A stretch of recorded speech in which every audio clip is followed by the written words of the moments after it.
একজন এসে বলল, ভাইজান আপনার মেয়েরে দেখলাম আরেক ছেলের সাথে বাজারে ঘোরাফেরা করে, ওই রমনার বটমূলে দেখলাম আপনার মেয়ে আরেক ছেলেরে নিয়ে ফষ্টি নষ্টি করে, লোকের কথা বিশ্বাস করে বাসায় যে মেয়ের চুলের মধ্যে ধরে মাইর, আইজো মার কাইলো মাইর।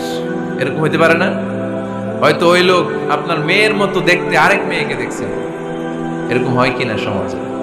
একজন এসে বললো, ভাই আপনি এখানে ভাবিরও তো দেখলাম ওই জায়গায় আরেক লোকের সাথে ঘোরাফেরা করতেছে, খবর রাখেন না বাসা? আপনি রেগে মেগে, ঘটনা কি? আমার খেয়ে আমার পরে আরেকজনের সাথে, যে এই বাড়িতে যে মায়ের, কোনো কথা নেই। দেখবেন যে ছোট্ট মারামারি থেকে এই ঘটনা অনেক সময় বিচ্ছেদ বা ডিভোর্স পর্যন্ত গড়ায়, ঠিক কিনা? ওই যে শোনা কথায় কান দিছেন, ফাতা ভাইও আপনি চেক করেন নাই। হয়তো আপনার স্ত্রীর মতো দেখতে বা আপনার স্ত্রী যে জামা পরে, যে পোশাক পরে, এরকম পোশাক পরে আরেক নারীকে দেখছে, আপনার বউ না এটা।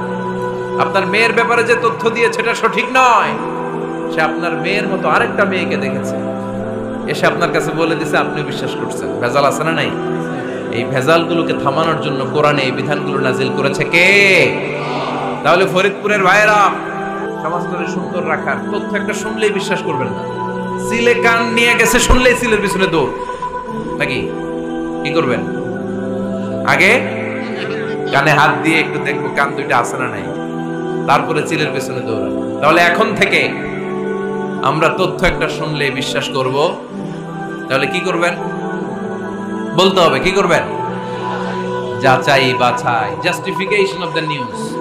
কোন নিউজ জাস্টিফিকেশন ছাড়া আমরা প্রচার করব, বিশ্বাস করব, শেয়ার করব না।